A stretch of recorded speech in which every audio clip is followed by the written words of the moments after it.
Good morning, colleagues. My name is Gagarina Nadezhda, and today I will tell you about the article that I analyzed. Article topic: Identifying young gifted children and cultivating problem-solving abilities and multiple intelligences. This article was written by several authors, and one of the main authors is June Maker. She is a professor of psychology, and she is interested in gifted and talented children, how to define and develop them. This article is published in the scientific journal Learning and Individual Differences. This journal is included in the Scopus database. Citation indices are presented on the slide. The earlier gifted children are identified and provided with appropriate programs, the better their chances of fully actualizing their potential. On the contrary, when young gifted children fail to be challenged during their early years in school and in family situation, they tend to develop negative feelings towards school and develop poor work habits. On this slide, you can see the structure of the article.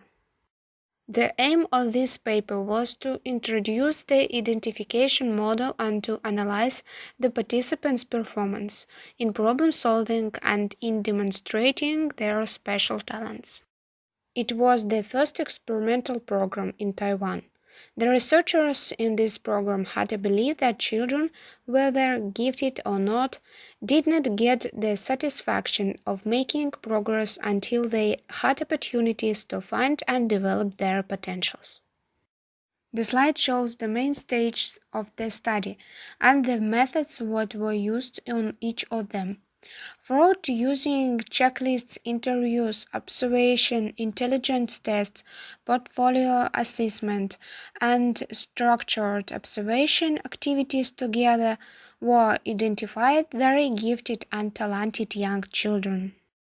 Totally, there were 61 preschoolers participated in this 3-year program, including 11 twice exceptional children and one child from a new immigrant home.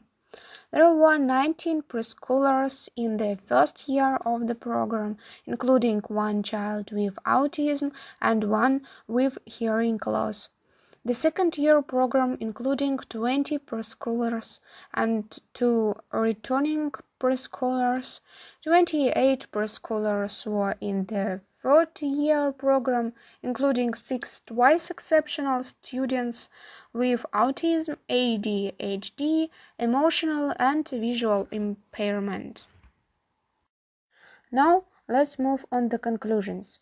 Identification practices by using a three-stage identification process and multiple assessment tools helped to discover more young gifted children and serve their needs in learning regardless of their talents, disabilities, or cultural or socio-emotional status. Because it was the first experimental program in Taiwan, most parents found that children were so excited to attend courses that they got up voluntarily on Saturday mornings and were coming in a hurry to attending their courses. The following conclusion is that children with disabilities also performed well in the program, especially those children with autism whose progress in social skills and group adaptability were remarkable. And the last conclusion, the scores of teacher assessment of problem-solving abilities showed that most students performed well on all 5 kinds of problem-solving types. Thank you for your attention.